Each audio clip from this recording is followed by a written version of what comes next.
Good afternoon, everyone.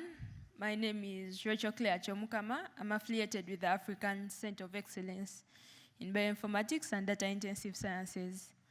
I'm going to present my work on titled Discovery of Synergistic Drug Combinations for E. coli from drug information, pathogen response, and disease microenvironment data.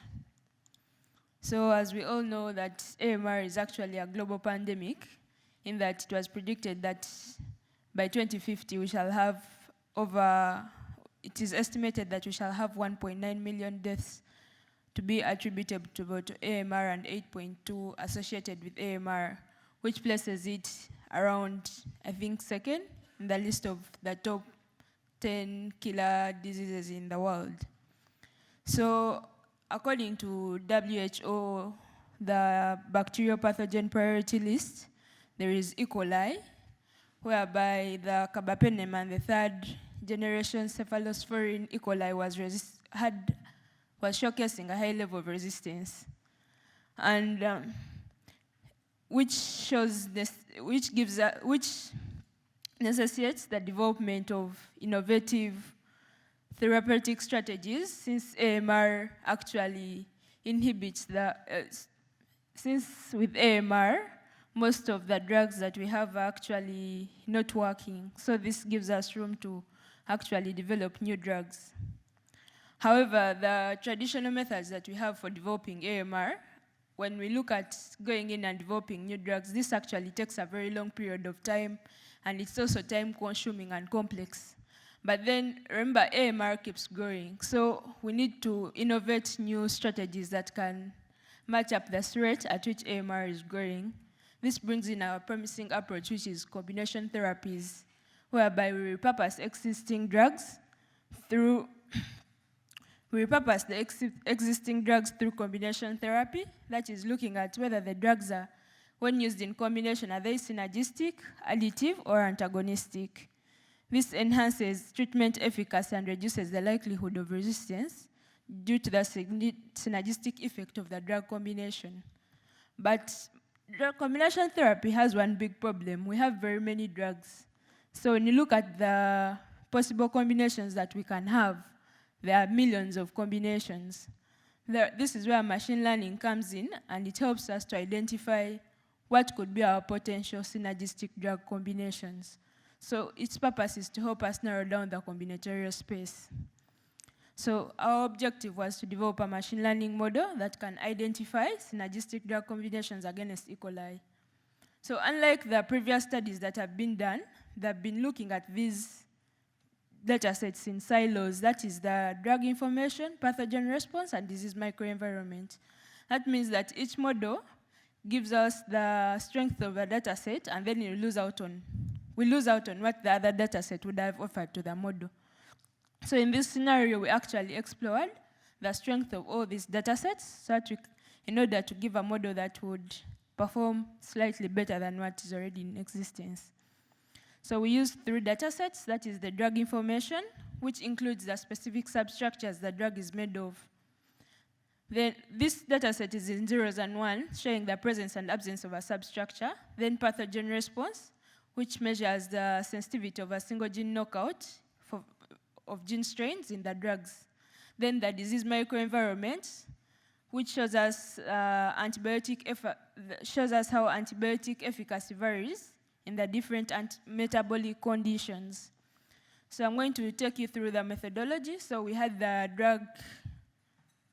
drug information data that was in SMELS format. We processed it and got it in zeros and ones. That is the presence or absence of a substructure in a drug. Then we got the joint substructure profiles, since the drugs are actually used in combination.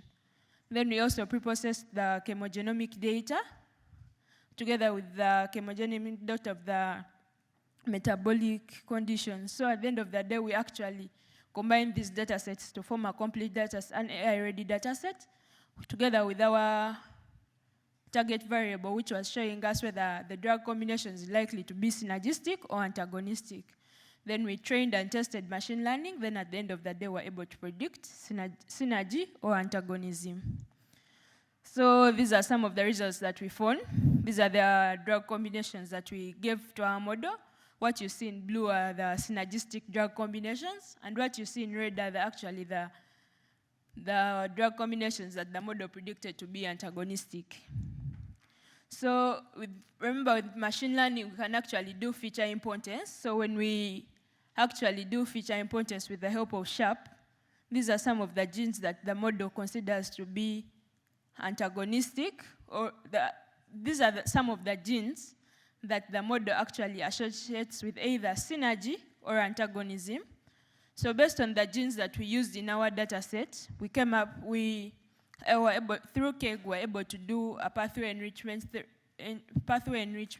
for the genes that we used.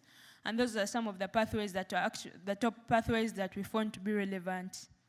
So with feature importance analysis, we revealed that synergy is strongly associated with the integrated patterns across the drug properties, and E. coli genes response metrics and microenvironment conditions, emphasizing the value of the multi-source drug fusion in drug discovery. So in conclusion, from what our machine learning models showed, the ensemble model was actually the best. However, at the end of the day, we have to use a model that can easily be explained or interpreted. So we didn't go with the best performing model. However, we considered the second best, which was the gradient boost classifier, because of its explainability capacities.